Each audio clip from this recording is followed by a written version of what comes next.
Episode 5 We arrive at the island. ئیپسۆدی پینج ئێمە دەگەینە دورگەکە. بەشی یەکەمی ئیپسۆدی پینج How my adventure on shore began. چۆن سەرکەشیەکەم لە کەناری دەریاکە دەستی پێکرد. The island looked very different when I came on deck the next morning. دورگەکە زۆر جیاواز دەرەکەوت کاتێک کە بۆ بەیانی دواتر من هاتمە سەر ڕووی کەشتێکە. دیارە ئێستا کۆتایی ئیپسۆدی 4 ئەوە بوو کە دورگەکان بینی و گەیشتن بە دورگەکە بە شەوا گەیشتنە دورگەکە دیارە ئەمە بەیانی کە هەڵەسن ئەجا دورگەکە بە تەواوەتی بەڕوونیە بینن. We had made good time in the night. ئێمە ئەو شەوە کاتێکی خۆشمان بەسەر برد. And the ship was lying approximately half a mile to the southeast of the island. وە کەشتێکە ڕاوەستا بە نزیکەی نیو میل لە دووری باشووری ڕۆژهەڵاتی دورگەکە. واتە لێرە ئەگەر لەو پێوانانە بێت. ئەم کەشتێ نەیتوانێت نزیک بێتەوە لە وشکانی. بۆچی؟ چونکە ئەمە شوێنێک نییە، ئەمە دورگەیەکی دوورە دەستە، دورگەیەکە کە ژیانی تیانە بەندەری شیتیانە. مادام بەندەری شیتیانە کەواتە ناتوانێت کەشتێکێک سەر نزیک کرێتەوە لە دورگەکە، چونکە هەر نزیک کرێتەوانەیە لەوانەیە بنی دەریاکە با لە بنی کەشتێکە ئەگەر کەشتێکە نەشی شکێنە بەرانی کەمەوەی قوپێنێ، بۆیە ئەڵێ بە نزیکەی نیو میل دوور بوون لە باشووری ڕۆژهەڵاتی دورگەکە. دیارە ئەم پێوانێ و ئەم ئاراستەیە زەڕورە کە خوێندکار ئەبێ بیزانێت. مواصفاتی دورگەکە لە زمانی جیمۆکسەوە چۆن بوو؟ Grey colored woods covered a large part of the surface. دارستانە ڕەنخۆڵەمێشەکان دایپۆشی بوو بەشێکی زۆری ڕووەکە. Rocky Hills و گردە تاوێرێویەکان واتە ئەو گردانەی کەوا بەردەڵان و تاوێروانەیە pushed up high above these trees لە پشتی ئەو درەختانەوە بەرز بوونەوانە. ئەنجا ئەلێرە پێناسەی سپایگلاسمان بۆکە. دیارە ئێمە پێشتر ئاماژەمان بەوە داوە کەوا سپایگلاس ناوی میوانخانەکەی لۆنگ جۆن سلڤە بووە، بەڵام لێرە بە نوێیتر پێناسەیەکە ئەڵێ The spyglass was the tallest hill on the island.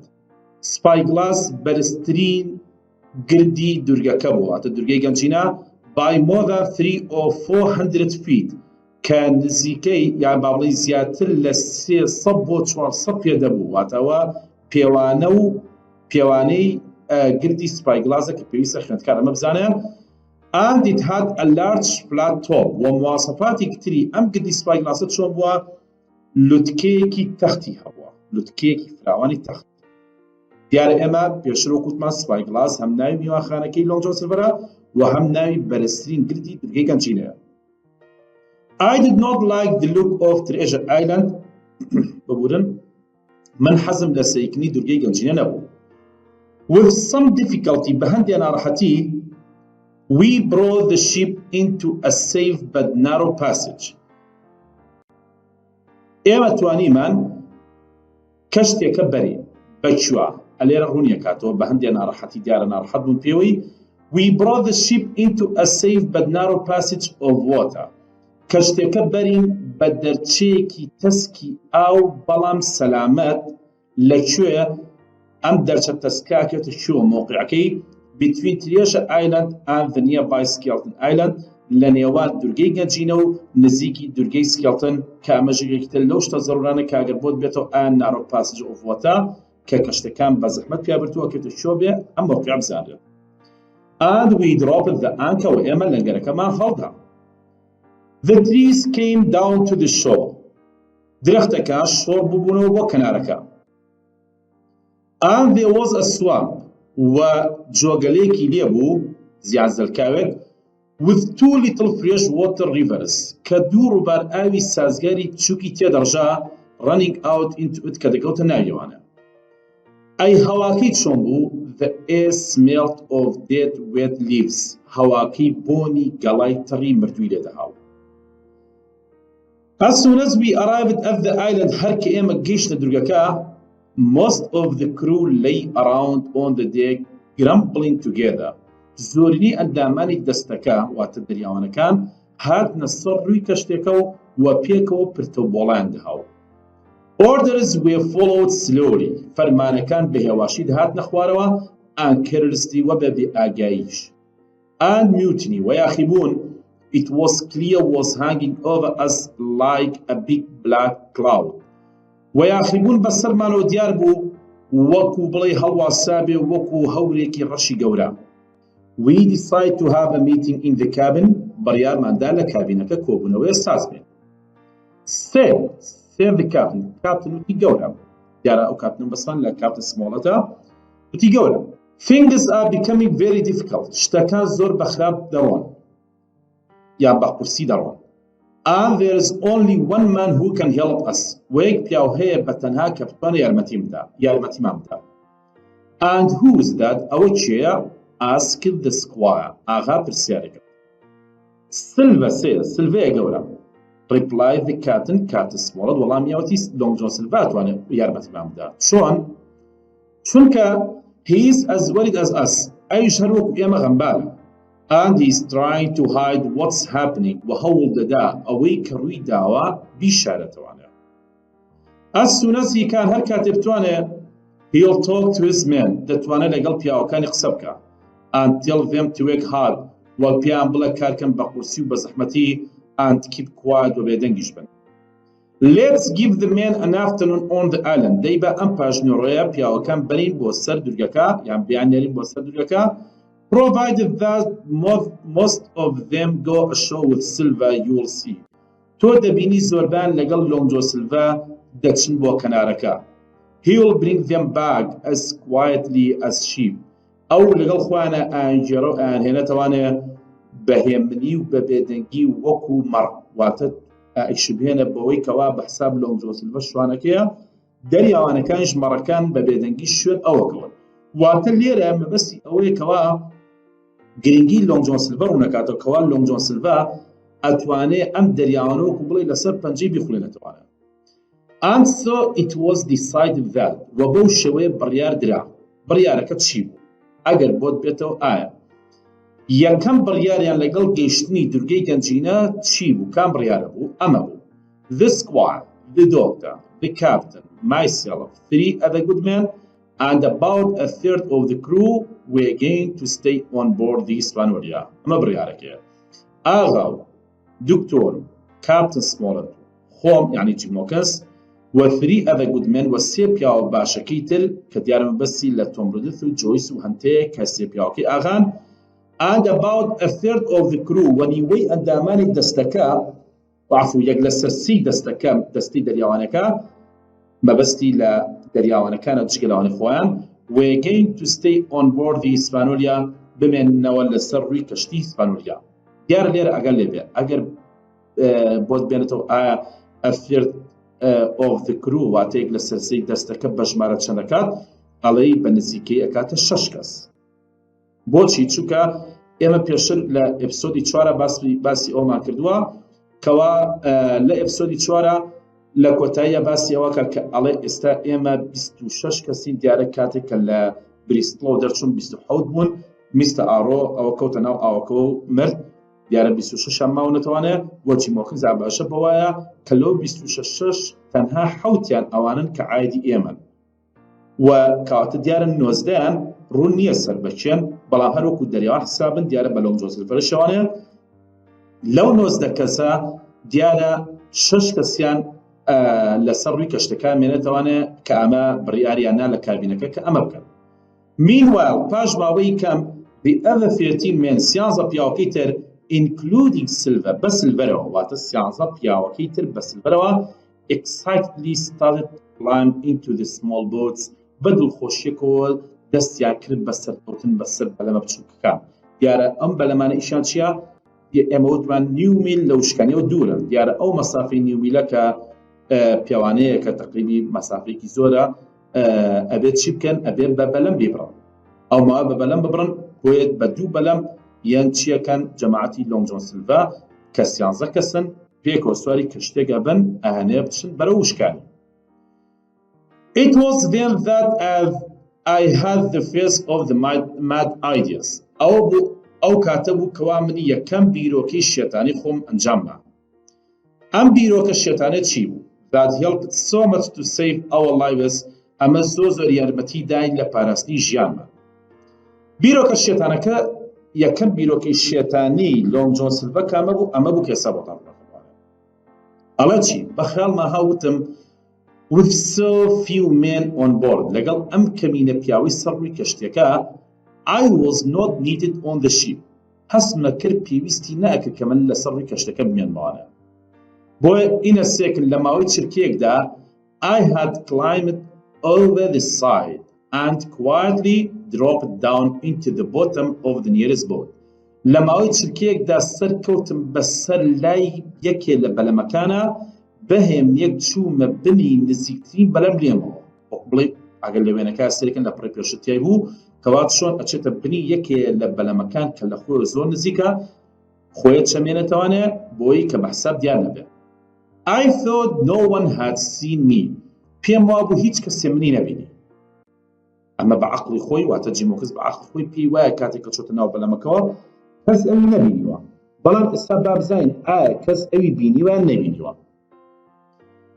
However, Silva, who was in the other boat, هەرچەندە لۆنگ جۆن سیلڤە لەناو بەلەمێکی ترا بوو بەلەمەکی تر called out to know if it was me. هاوارێکە بزانە کە ئایا ئەوە منم. I said that it was. وتم بەڵێ ئەوە منم. And I wondered whether perhaps I should have stayed on board the ship. وپرسیاری ئەوەشم کرد کەوا لەوانەیە پێویستکە کە من بمێنمەوە لەسەر ڕووی کەشتێکە. When our boat reached the beach, کاتێک کە بەلەمەکەمان گەیشتە کەناری دەریاکە گەیشتە کەنارە لەمینەکەی دەریا I jumped out. باسێکم هەڵا بۆ دەرەوە and ran into the trees. وەڕام کرد بەناو درەختەکاندا. Not long after that, زۆر پاشەونا ئەوەنا I hear Long John Silver shouted after me. گوێم لێ بوو لۆنگ جۆن سیلڤە بە دوای منە هاواریە کرد. Jim, Jim, but I did not stop. Jim ڕاوەستا بەڵام من ڕانەوەستام. I ran and ran until I could run no more. ڕام کرد تا ئیتر هێز و قوتم لێ بڕا و لەوە زیاتر نەمتوانێ ڕای. But since there were only 6, the cabin party had no need of my assistance, so I decided to go ashore. Quickly, I slipped over the side, curled up under the canvas on the nearest boat, then shoved off. No one took notice of me except Alan Jenkins, who said, "Is that you, Jim? Keep your head down." Long John looked sharply over from the other boat. "Is Jim going ashore too?" From that moment, I began to regret what I had done. The shore boats raced for the beach, but the boat I was in, having started first and being lighter and better manned, shot far ahead. Once the boat neared the trees along the shore, I caught an overhanging branch, swung myself out, and plunged into the nearest thicket. Long John and the rest were still 100 yards behind. "Jim! Jim!" I heard him shouting, but I paid no heed. Jumping and ducking, I followed my nose and ran until I could run no longer. بەڵێ بەڕێزان، ئەنجا ئێستا ئەچینە سەر بەشی دووەمی ئیپسۆدی پینج The First Shoot یەکەم تەقە. I was happy that I had avoided Long John. دڵم خۆش بۆی کەوا دوور کەوتومەتەوە Long John Silver. And I began to relax و دەستم کرد بە پشوودان. Then after I had continued walking through the woods for some time, پاشا بەردەوام لە ڕۆشتن بەناو دارستانەکە و درەختەکانە بۆ ماوەیەک I suddenly heard voices. کتۆ پڕ گوێم لە دەنگێ بوو. یان دەنگە و ژاوەژاوە. The voices grew louder and nearer. دەنگێکە بەرزتر و نزیکترە بوو لێم. And I hid behind a tree و منیش لە پشتی درەختێکەوە خۆم شاردەوان. I thought that I should try to listen to the conversation. پێم وابوو کە دەبێ من گوێ بگرم لەم گفتوگوێ بزانم باسی چیەکەن. So I quietly moved closer through the trees. بۆیە بەهێمنیەکەوە جوڵەم کرد و ڕۆشتم بەناو درەختەکاندا. At last لە کۆتاییدا I looked down a little hill towards an open area of swamp. لە گردێکی بچووکەوە ملێکم شۆڕ کردەوە بۆ خوارەوە بەرەو ئاڕاستەی ناوچەیەکی کراوەی زلکاوێوی واتە زلکاو بێ و جۆگەلە و شت بێ. چیم بینی؟ And I saw Long John Silver and one of the crew. Long John Silver بینی لەگەڵ یەکێ لە ئەندامانی دەستەکە. I I was happy I'd managed to get away from Long John, so I began to enjoy exploring this strange island. I crossed a marshy area full of willows, cattails, and odd swamp trees, and came out near an open piece of rolling Some of my shipmates must be near, I thought, and I soon heard the distant, low tones of a human voice, and then another voice. They were growing louder. Scared, I crawled under cover of the nearest bush, moments before the speakers paused, and, I supposed, sat down. The birds grew quiet and settled again to their places in the swamp. I crawled steadily but slowly on all fours toward the speakers until, at last, I raised my head. I could see between the trees all the way down into a little green clearing beside the marsh. Long John Silver stood there with the sun beating down on him. Mate, how? Silver was saying, Silver وتي. يا أما گفتگوی کل نیوان لونگ جون سیلور لگلی که لندامانی دستکم زین باسی چیه؟ حالا چی؟ It's because I like you. Boy, كمت توم خوشه. If I hadn't liked you from the start, أقل لسرتات توم خوش نوستا. Do you think I would be warning you now? پیدوابو که استا من توم آگادا دکردوانه؟ It's all finished. هموش تک وتای پیده. And you can't do anything to change things. وتو ناتوانی هیچ تبکی بو گورانکاری لشتکان. I'm trying to save you. من هول دتم تو بارزم. واتجيان تو بارزم. Join with us, Tom. ورو پیوندی ما پیوکت Tom. Tom چیه؟ اگر بیرتان بی امل ئیپسۆدی پینج سێدا ئیپسۆد 3 باسی ئەومان کرد کەوا ئاغا پێشەوەی کەشتی هیسپانۆلیا بکرێ و پێشەوەی لۆنگجۆ عەفو لە دوای کڕینی کەشتی هیسپانۆلیا بەڵام پێشەوەی لۆنگجۆ سیلڤە بناسێ خۆی توانی 6 یان 7 کەسدا بمەزرێنەوەکو دەریاوان لای خۆی کاتێک کە لۆنگ جۆن سیلڤەر و جەماعەتەکەی ناسی دیارە دوانانی ئیزنا پێنجی مایەوە لە پێنجە دانەیەکە میستە ئارۆ بوو کاوە لە ئیپسۆدی 4 باسمان کرد کەوتە ناو دەریاکۆ خەکە دانەیەکیان ئیزرایل هاندز بوو کە دەرکەوت لە جەماعەتی لۆنگ جۆن سیلڤەرە هەرچەندە پێشتر پێش ناسی لۆنگ جۆن سیلڤە ئەوی لای خۆی دامەزاندر بوو سیانیان ماوە لەم سیانە دانەیەکان ئەم کەسەیە کە ناوی تۆمە دیارە ئێستا لۆنگ جۆن سیلڤە ئەوێ قەناعەت بە تۆم کە بۆی کە تۆم پەیوەندیان پێوە بکات و ئەو بێ بەدەست یان بە چەتۆ بەیاخی بوو بزانین ئایا ئەم تۆمە تەبعاً ئەگەرتان لێبێ ئەم تۆمە تۆمڕودر نییە ئۆڵ تۆمڕودر یەکێکە لە پیاوەکانی ئاغا ئەمە کەسێکترە ناوی تۆمە ئەو تۆمان نییە بزانین ئایا ئەم تۆمە ئامادەیە پەیوەندیکە بە جەماعەتی لۆنگ جۆن سیلڤە یان نا ئەمە وەڵامی تۆمە ئەڵە چی سیلڤە سێڤی ئەدەبان پیاوەکەی تر کە ناوی تۆمە وتی سیلڤەر You are all تۆ بەتەمەنی and you are honest و تۆ دڵسۆز و ڕازگۆیی and you have got money too و هەروەها تۆ پارەت هەیە and you are brave و تۆ ئازاری and you are telling me you would join those men و ئێستا تۆ بە من دەڵێی کەوا پەیوەندی کەم بەو پیاوانەوە not you نەک تۆ I'd prefer to lose my hand than turn against my duty من ئەوە پەسەند دەکەم کەوا دەستێکم لە دەست بەم وەک لەوەی کەوا دژی ئەرکەکەی خۆم بم تەواان دیارە ئێستا بەڕەسمی ئەم تۆمە ڕەوسی کرد کەوا پەیوەندیکە بە جەماعەتی لۆنگ جۆن سیلڤەرەوانە It's because I like you that I'm warning you. Join us. Tim's face was red, and he spoke in a hoarse, shaky voice. Silver, He replied, you have a good reputation, and money too, which lots of sailors don't. So why are you going along with those swabs? I'd sooner die than turn against my captain.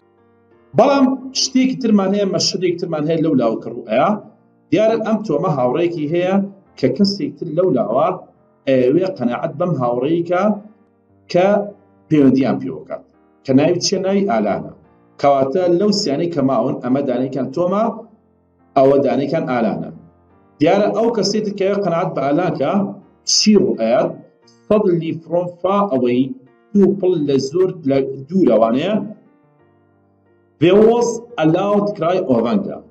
هاوارێکی تووڕەبوونی بەرز هاو.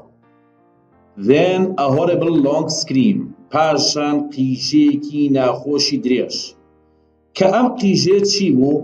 It was a death cry. هاواری مردن بوو.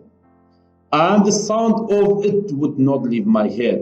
وأو هاواري مردنا وەکو جیمۆکس باسێکە ئەڵە تا ئێستا لە ناو مێشکمە ئەزرینگێتەوە تا ئێستا نەیتوانیوە با بڵێن ئەو مێشکم بەجێ نێشتەوە بڵێ زوو لە ناو مێشکمە ئەو هاوارە ئەزرینگێتەوانە.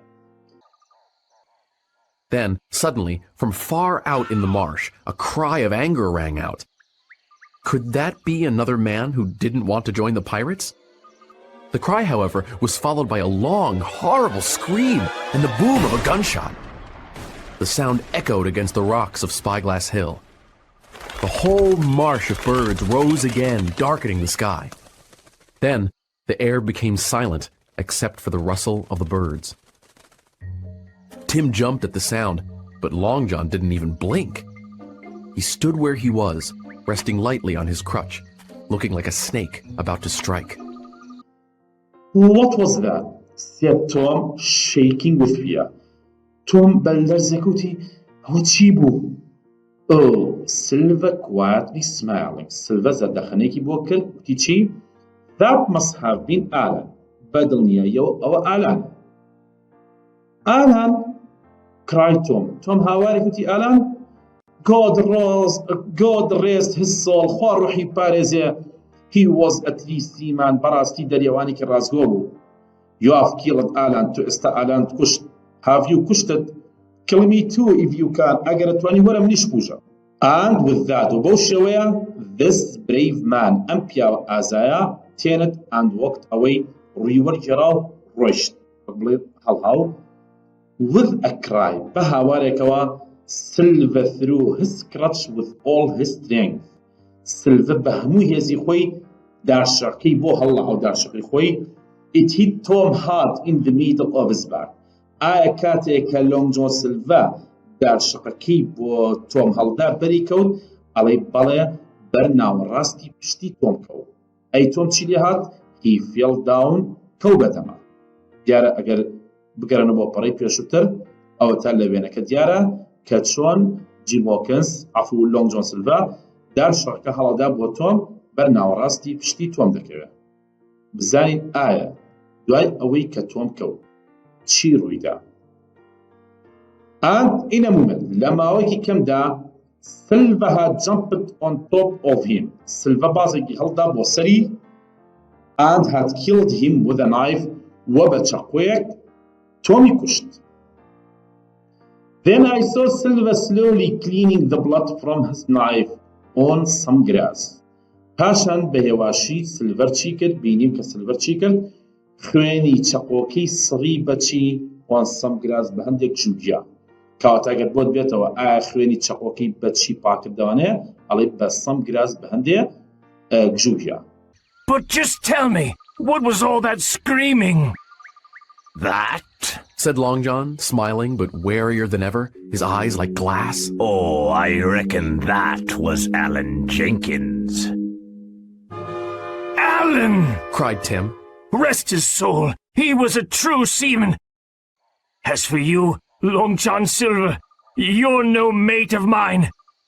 If I die like a dog, I'll die doing the right thing. You've killed Alan, have you? Kill me too, if you can, but I won't join you.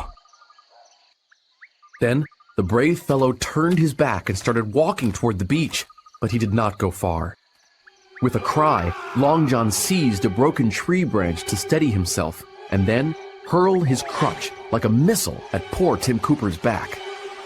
It struck him, point first, with stunning violence right between the shoulders. Tim's hands flew up, and he gave a sort of gasp and fell. Long John, agile as a monkey even without a leg or crutch, was on him in a moment and stabbed Tim hard in the back twice with his knife. I could hear Long John panting as he struck. The monster had his crutch under his arm and his hat on his head. The murderer wiped his blood-stained knife on a tall wisp of grass beside Tim's motionless body. He took out a whistle, فيكيك ليدا, and blew on it several times. Passion chanjat لسرق لي دايوانا. I did not know what this meant. نبدأ زاني أمام أنايتشيا. But guess that بلا بيجبيني أو ما كركوا moment would be coming پیاوی زیاتر وا بەڕێوە بێ. I began to move away as quietly and as quickly and as quietly as I could. پاشان دەستم کرد بە ڕۆشن و هەڵاتن لەو شوێنە بەو خێرایی و بەو هێمنەی کە ئەمتوانێ. They had already killed 2 people. ئێستا ئەوان دوانیان کوشتووە. دوانەکە چیان؟ ئالان و تۆمن. Might I be next؟ بڵێ دوای ئەوان سەری من نەبێ. ئەلێرە ئاگامان لە شتێبێکەوە ئەگەر بۆت بێتەوە لە تاقیکردنەوە ئایا لەگەڵ دەرچوونیان لە بریستڵەوە یەکەم کەس کە مرد کێ بوو؟ ئەڵێ میستە ئارۆ. لەگەڵ گەیشتنیان بە دورگەکە بە دورگەی گەنجینە یەکەم کوژراو کێ بوو؟ ئەڵێ ئالان بوو. دووەم کوژراو تۆم بوو. ئێستا جیم هۆکینس پێی وایە ئەڵێ بە دڵنیاییەوە یان لەوانەیە دوای ئەوان سەری من بێ. I ran full of fear. ڕام کرد و ڕام کرد بە ترسێکی زۆرەوە. How could I go back to the boats with these men after what they had done؟ باشە من بڵێ چۆن بگەڕێمەوە بەو بەلەمانە لەگەڵ ئەم پیاوانە لە پاژەوەی کە چیان ئەنجام ماوە کە دوو کەسیان کوشتووە. Will they kill me as soon as they saw me؟ بڵێ منیش نەکوژن کاتێک کە منیان بینی. It was a disaster. بەڕاستی کارە سات بوو. I thought پێم وا بوو. There was nothing left for me but death. هیچ شتێ بۆ من نەمابووە جگە لە مردن. یعنی جیم هۆکینس پێی وایە ئەوەی کە لە بەردەمی ئەوە ماوە تەنها مردنە. بەڵام ئەترسێ لەوەی کە بەچی بمرێ. طبعاً گومانی جیم هۆکینس ئەوەیە کە بەیەکێک لەم دوو شتە بمرێ. By one of the mutineers بەدەست یەکێ لە یاخیبەکان ئەو by starvation یان بەهۆی برسێتیوانێ. ئەگەر وەکو معلوماتی بزانن starvation برسێتیەکە کە لە شوێنێکایی ئاوەدان نییە هیچ خواردنێک نییە بۆیە starvation واتە بردنە لە برسا کە هیچ شتێکیش نەبێت خواردنی لێ نەبێت. بەڵام هەنگە یان هەنگری کە ئەچێت بکێتی ئەوە برسێتێکە ئەوەیە کە تۆ لە ماڵەوە برسیت بێ ئەتوانی بچی شتێ بخۆیت و برسێتەکە نەبێنە. بەڵام starvation ئەوەیە کە برسێتیەکە هیچ نییە و وەلاوانەشە بمری لە برسا.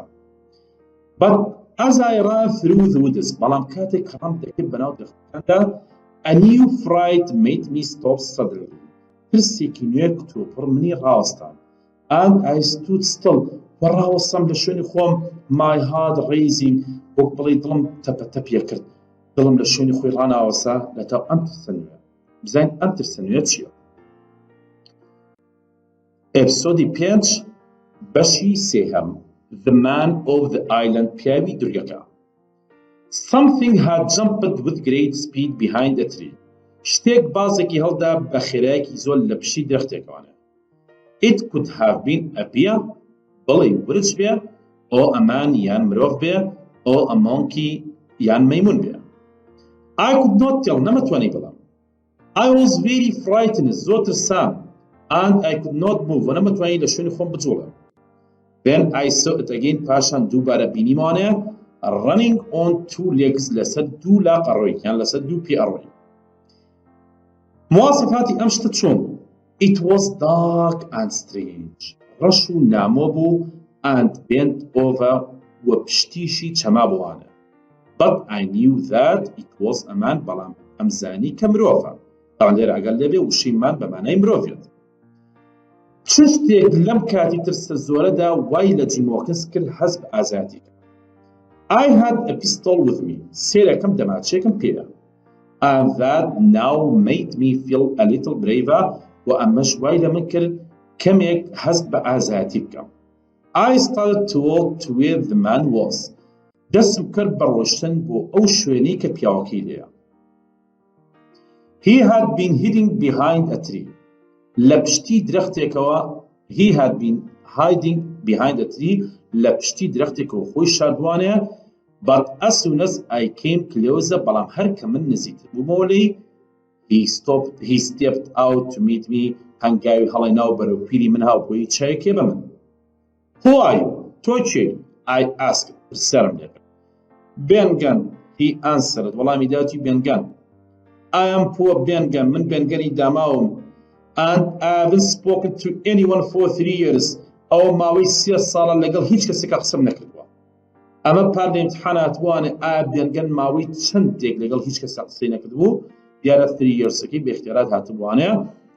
جیم هۆکینس بەسەر سومانێک وەڵێ 3 years, 3 ساڵ, I cried, هاوارم کرد. Wait, I have a pistol. I thought. I'm not defenseless. So I walked toward the island man, and as soon as I moved in his direction, he stepped toward me. He hesitated, but at last, to my wonder and confusion, he threw himself on his knees and held out his clasped hands. Who are you? I asked. I'm poor Ben Gunn, he said in a voice that was hoarse like a rusty lock. I haven't spoken with a soul for 3 years. I could now see that he was a white man. توانیم لەو کاتەدا ئەو ببینم کە ئەم لە ئەسڵا پیاوێکی سپی پێز بووە واتە ڕەش پێز نەبووە but that his skin had been burnt by the sun. بەڵام ڕەنگی پێستی سووتە بوو بەهۆی خۆرەوە. He was wearing beads of old seaman's clothing. لەبەری کردبوو پارچە پارچەی جلوبەرگی کۆنی دەریاوان. دیارە دەریاوانەکان کە لە دەریاوە یان لە کەشتیەوە جلوبەرگە کۆنەکان گە فڕێ بێتە ناو دەریاکە بەرەو کەنارەکەی نایەتی ئەمیش ئەو جلوبەرگە کۆنانەی هەڵگرتوتەوەنەیە and these beads were held together و ئەم پارچە پارچانەی پێکەوە بەستبووە بەچی with sticks بە لەتە گۆچان و لەتەدار various buttons قۆبچەی جۆراوجۆر and beads of string و پارچە زنجیر. He had an old belt around his waist. قایشێکی کۆن بە دەوری کەمەریەوە which was the only thing that looked normal about him کە تاکە شتێکی ئاسایی بوو کەوا پیشانی بە ئەم کەسێکی ئاساییە یعنی وەک بڵێ بەس قایشەکەی لە مرۆڤە چوو بە کورتێکی قسەکەمان ئەوەیە. I was marooned 3 years ago, he said. وتی من مەرونت کراوم 3 ساڵ پێشەسا.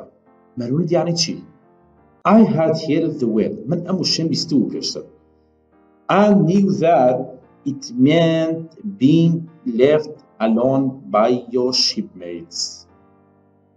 هەڵا من بیستوم کە ئەمزانی مەرونت ئەمە پێناسەکێت یەگەر بۆت بێتەوە لە ئیمتحانە ئەڵێ being left alone بە تەنها بەجێ بهێڵرێی by your shipmates لەلایەن هاوڕە دەریاوانەکانتانەیە on a distant island لەسەر دورگێکی دوورەدەست with only a gun to help you survive بە تەنها چەکێک کە یارمەتیتدا لە زیندوو هێشتنەوە لە ژیان داواتە نەمرێت. کەواتە دیارە ئەم بێنگانە وەکو سزادانێک دیارە 3 ساڵ پێشسا سزادراون لەوێ بەجێ هێڵراوە ئەوە دواتر لە کۆتایی ڕوونیەکەینەوەنەیە ئایا چۆن بێنگان لەو دورگەیە بەتەنیا بەجێ هێڵراوە. باشە بزین ئایا ئەو ماوەی کە بێنگان لە دورگەکە ماوەتەوە چی خواردووە و چۆن ژیاوە. ئەڵە چی؟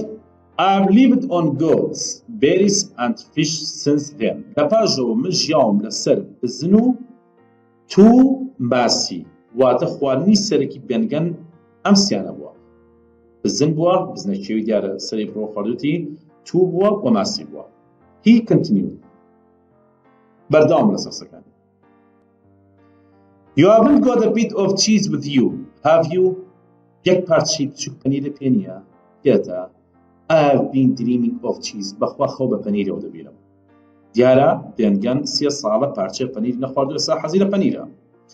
Provided that I get on board again. هەیە خەمن نەبێت لەسەر کەشتەکە زۆرمان هەیە دووبارەی خۆی. I said پێم You'll have lots of cheese. خەمن نەبێت پەنیری زۆرە خۆی. On board لەسەر کەشتی he repeated دووبارەی کردەوە. What's your name? تۆ ناوت چییە؟ He asked پرسیاری کرد. Jim, I told him وتم ناوم جیمە. No, mate, he said. Marooned. I knew what that meant. Being marooned was a horrible punishment in which a pirate was left behind on a desolate island with only a little gunpowder and 1 bullet. Marooned 3 years ago, Gunn went on. I've lived on goats, berries, and oysters, but my heart craves a civilized diet. You don't happen to have a piece of cheese? No? Well, many long nights I've dreamed of cheese, toasted mostly. If I ever get aboard again, I said. You shall have plenty of cheese. As we talked, he was feeling my jacket, smoothing my hands, and generally showing a childish pleasure in the presence of a fellow creature. I'm Jim, I said. Jim, Jim, he repeated, quite pleased. Well, Jim, Basha Jim, I've thought about it on this lonely island. من بیرم کردوتەوە بەتەنها لەسەر بیرم کردوتەوە دەربارەی ئەوە لەسەر ئەم دوورگەتەنەیە. And I'm a changed man و ئێستا من پیاکی گۆڕدراوە. ئەنو بڵێ هەڵە شوشمەمی گۆڕاوە. You won't see me drinking rum again. دووبارە من نابینیتەوە مەشروب بخۆم. دیارە ئەوێت بەحساب ئەم دێنگانە لەبەرەوەی هەندێ مخالەفە و هەندێ تاوانی هەبووە وەک بڵێ جۆرە لە تۆبەکردن ئێوە لەسەر دەستی جیمۆکس تۆبە کاڵێت من دەم و دوا مەشروبیش ناخۆمەوانێ. Oh well, just a little for luck. بەڵام پاشان بە هەندێ بەکەمێ بەختەوانەیە of course ڕاستیدا. And I am going to be good و من دەمێ باش بم. And he looked around him carefully. پاشان بە وریەیەکەوە سێرێکی دەوروبەری خۆی کرد. وتی چی؟ I'm rich. من دەوڵەمەندم. And I'll tell you something. وە شتێکت پێ دەڵێم. I will give you some of it. هەندێکیش لەوە پێ دەدەم. Since you were the first man to find me, چکە تۆ یەکەم پیاوی یان یەکەم مرۆڤی کە منت دۆزیوەتەوانە. دیارە ئەلێرە بۆچی بێنگەن ئەڵێ من دەوڵەمەند نیهێنێکی چیرۆکە هەیە کە ئەم نیهێنی چیرۆکە دواتر لە ئیپسۆدی 8 باسێکە بەس من ئەلێرە بۆت بازەکەم بۆی لە چیرۆکە دانابێت و بزانین معلوماتی کات چۆن ئەڕۆن. ئەویش ئەوەیە ئەم بێنگەنە لە ماوەی ئەو 3 ساڵی کە لەم دورگەیە ماوەتەوە دیارە گەنجینەکەی دۆزیوەتەوانەیە بە شان و ملی خۆی هەمی بار کردو و بردوێتی بۆ دورگەیەکی دوورە دەست و ئێستا بۆیە ئەڵێ من دەوڵەمەند چونکە هەموو گەنجینەکە وەڕێژێت دەستی بێنگەنە لە شوێنێک و لە دورگەیەکی لە ئەشکەوتێکی نیهێنی لەو دورگەیە شاردوێتیوانە لە ئەشکەوت ئەفونەک دورگە بۆیە ئێستا خۆی بە دەوڵەمە نەزانێ و ئاماژایە بەوەی کەوا بەحساب هەندێک لە ئەو پارە و خۆش و زێڕ و ئاڵتونشتە ئەدا بە جیمۆکس چونکە پێڵە تۆ یەکەم کەس بووی یان یەکەم مرۆڤی کە منت دۆزیوەتەوانە. And Jim, looking all around him and lowering his voice to a whisper, I'm rich. This poor fellow was crazy, I thought. I must have looked unconvinced, for he repeated, Rich, and I'll make you rich too, Jim. You'll be thankful you found me first. But with that بەڵام بەوەوە he suddenly looked frightened. تو پڕهەستی بە ترسێک یان ترسا و دیار بوو بۆ and held my hand hard بە بەقایمی دەستی گرتم. وتی چی؟ It's not Flint sheep you are from. خۆ تۆ بە کەشتێکی فلن نهاتووی. Is it بەوە هاتووی؟ He asked پرسیاری کرد. This gave me hope. ئەمە هیوایەکی دا بە من. بۆ perhaps I had found someone چکە من پێم وابێ کەسێکم دۆزیوەتەوانەیە who would help me کە یارمەتیم بدا. دیارە مەسەلەی کوردی خۆمان هەیە ئەڵێ دوژمنی دۆست بە. من دژی وەکو جیمۆکس دژی فلند بووە. ئەم کابراش کە بێنگەنە لە فلند دەترسێ کەواتەوە کوێ ئێستا ئەم بێنگەنە دۆست و کەسی نزیکی من بێ. وتم چی؟ No, it's not Flint sheep. نەخێر ئەمە کەشتێکی فلند نییە. Flint is dead. فلند مردووە. I replied وەڵام مایەوە. But there are some of Flint's crew aboard. بەڵام هەندێک ئەندامانی دەستەی فلند لەسەر کەشتەکان which is bad news for the rest of us کە ئەوەش هەواڵی خراپ بوو بۆ پاشماوەی ئێمە. Not a man with one leg, he said. وتی خۆ پیاوێکتان لەگەڵان یەک قاچی هەبێ. Silva, I asked. وتم Long John Silva دەڵێی؟ Yes, that was his name. بەڵێ ئەوە ناوەکێتی. If we are sent by him ئەگەر تۆ لایەن ئەوە نێرابی then I am a dead man کەواتم پیاوێکی مردووم. He said quietly بەهێمنیەکە وتی. I had decided what to do in a moment. لە ماوەیەکی زۆر کەما بڕیارمدا کە دەبێت چی بکەم. I told him all about our voyage. هەموو شتێکم پێ و دەربارەی گەشت دەریایەکەمان and the crisis we were now in و ئەو قەیرانەی کە ئێستا تێی.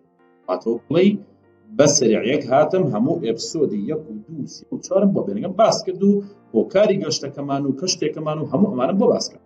He listened carefully بەوریەیەک و گوێی گرتبوو. And then he said پاشان وتی چی؟ You are a good lad. تۆ کوڕێکی باشیت. Don't you worry. خەم مەخۆ. Bengen will help you. بێنگەن یارمەتی دەدا. Now do you think your squire would pay me well to help him? ئایا ئێستا تۆ پێت وایە گەورەکەت باوەڵێن ئاغاکەت پارەم بەباشی دەداتێ و دەداتێت ئەگەر یارمەتی بدەم؟ and take me back home on the ship وە بە کەشتەکەی دەمگێڕێتەوانەیە؟ دیارە ئەم بێنگانە تا ئێستا بەس پیاوی خراپی بینیوە دز و چەتەی وەکو فلنتی بینیوە بۆیە خێرا جیمۆکس بۆ ڕوونەکاتەوە وڵە چی The squire is a gentleman ئاغا پیاوێکی بەڕێز و خانەدانە and anyway وە هەر چۆنە بێت If we don't have the others ئەگەر ئێمە ئەوان ترمان لەگەڵا نەبێ واتە لە کۆڵ چەتە و یاخی بۆکان بینەوانەیە ئاسان we will need you to help sail the ship home ئێمە پێویستمان بە یارمەتی تۆیە کە کەشتەکەمان لەگەڵا لێ بخوێت و بڕۆینەوە بەرەو وڵات و نیشتمانی خۆمان I said Well he continued بەردەوام لە سەختەکانی باشە I tell you some of my story ئێستا با من هەندێک لە چیرۆکی خۆمەوە باسکەم چیرۆکی بێنگان کە چۆن کەوتۆتە سەر ئەم دورگەیەوە 3 ساڵ لەوێ ئەڵە چی I were on Flint's ship when he went to bury the treasure من لەسەر کەشتێکی فلنت بووم کاتێک کە هاو گەنجینەکەی ژێرخا خست واتە بە کورتەکەی ئەوەیە ئەم بێنگەنە ژێکێ بۆ لە ئەندامانی دەستی فلند و ئەمی ژەر دزووە He took 6 strong sailors with him لەگەڵ خۆیدا 6 دەریاوانی بەهێزی بەقەوەتی برد But he came back alone بەڵام بەتەنها گەڕایەوانە ئەی چی کرد He'd killed them all هەمویانی کوشت بوو دیارە ئەمە ساڵی ڕابردوو لە پێم وابێ خولی دووەم بوو لە 2007 خولی دووەم هاتبووانێ ئەیوت ببورن گومانم هەیە خولی یەکەم بوو یا خولی دووەم بەڵام تاکیدم ساڵی ڕابردوو بوو پرسیارێک هاتووە ئەیوت فلنت 6 دەریاوانی بەهێزی بەقەوەتی لەگەڵ خۆیان برد هەر 6یانی کوشت واتە وەکو حەماڵەکەی پێکەین برنی کوشتنی لەو سەر خۆی بەتەنیا گەڕایەوانەیە ئایا بۆچی کوشتبوونی دیارە ئەمە پرسیارەکە لە ئیپسۆدی 5 بەڵام وەڵامەکەی لە ئیپسۆدی 8 ئیشڕە لە ئیپسۆدی 8 ئەمە بیرە خەمەوانە ئەنجا لێرە باسی تەوزیعاتی ئیشەکانەکە ئەڵێ Billy Bones was the ship's mate Billy Bones کە کاپتن بیڵی ئەم دەریاوانە پیرەکەیە هاوڕێی کەشتی بوو وەکو بڵێ کەسی دووەمی دەستەکە بوو لە دوای فلنت And Long John looked after the supplies و Long Johnish چاودێری کەلوپەل و شتومەکانی کرد Well I was on a different ship 3 years ago بەڵێ 3 ساڵ پێش ئێستا من لە کەشتێکی تری جیاوازا بوو واتەوە کەشتێکی فلنت تەواو ئێمە هەرێکەمان و پارە و حەق و حسابات و خۆمان وەرگرت و گەڕاینەوانەیە من 3 ساڵ پێش ئێستا لە کەشتێکی ترام جگەلەوەی فلنت When I saw this island کاتێک ئەم دورگەمان بینیەوە دووبارە Boys, I said وتم کوڕینە Let's stop and get Flint's treasure دێ باڕاوەسین و گەنجینەکەی فلنت بدۆزینەوە بیبین The captain wasn't happy کاپتنی ئەو کەشتیە ئەمە کاپتن سمۆڵەت و کاپتن بیڵ و کاپتن لۆنگ جۆنس وانە نییە کاپتنێکە کە ناوەکەی دیار نییە کاپتنی ئەو کەشتەیە کە 3 ساڵ پێش ئێستا بێنگەن لەسەر کەشتەکەی بووە بەلای دورگەی گەنجینەدا دێپەڕیون ئەڵە کاپتن ئەمەی پێخۆش نەبوو But for 12 days بەڵام بۆ ماوەی 12 ڕۆژ ئاگاتان لەم ژمارە نەبێ ئەمانە زۆر زەڕورن We looked for it بە دوای گەنجینەکە دەدەگەڕین and found nothing بەڵام هیچمان نەدۆزیەوە بۆچی چونکە دورگەیەک بەقەدەر سلەیمانی بێ هەمووی بەرزی و نزمی و شاخ و دۆڵ و چیا بێ ئەگەر تۆ خەریتەیەکە پێ نەبێ یان نیشانێک نەبێ بە چیە ئەتوانی ئەو گەنجینە بدۆزیتەوە بزانی لە کوێدا ژێرخا خراوە بۆیە ئەمە بیرۆکەی بێنگەن هەڵە بووە بۆیە کاتنیژەوەی پێخۆش نەبووە Every day they got angry and then they said هەموو ڕۆژە تووڕەتر دەبوون و پاشان وتیان Here's a gun ئەمە چەکێک سیلاحێک a pickaxe پاچێک and a spade و خاکەنازێک find it yourself خۆت بۆ خۆت بیدۆزەوانە Then they all went aboard and left me here پاشان هەمویان چوونەوە سەر ڕووی کەشتەکە و منیان لێرە بەجێهێشت How were you marooned? I asked. Well, a few years later, I was on another ship, and we sighted this island. Boys, I said, Flint's treasure is here. Let's find it. For 12 days, we looked, but didn't find the treasure. And with each passing day, they got angrier at me. One morning, they just said, here's a musket, spade, and pickaxe. Find Flint's money yourself. And the ship set sail without me.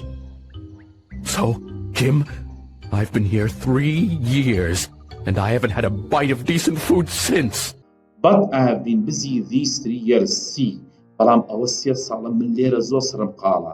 ببینە چی؟ And guess what? وە پێشبینی چیەکی؟ He winked at me. چاوێکی لێداگرتم. But how are we going to get back on board? I asked. بەڵام پرسیارم کردم باشە. ئەی ئێمە چۆن بگەڕێنەوە بۆ سەر کەشتی ئیسپانۆلیا؟ He said. وتی. I've made a small boat. من بەلەمێکی بچووکم دروست کردووە. I keep here under the wide rock. لەژێر تاوێرە سپیەکە شاردومەتەوە. دیارە تاوێرە سپیەکە تاوێرێکی گەورەی زەبەلاح بووە لە دوورەوە دیار بووە وەکو نیشانەیەک هەموو کەس ناتوانێتی بیبینە ئەڵێ لەژێر ئەو تاوێرە سپیە من ئەو بەلەمەم شاردووەتەوانە. Just then پازەوە there was the sudden loud crash of a cannon تووپڕگوێمان لە دەنگی تۆپ بوو تەقێنرا. They have started to fight. دەستیان کرد بە شەڕکردن. I cried هاوارم کرد. ئەمەش کۆتایی ئێپسۆدی 5 و هیوادارم ئیسفادەی لێ بکەن.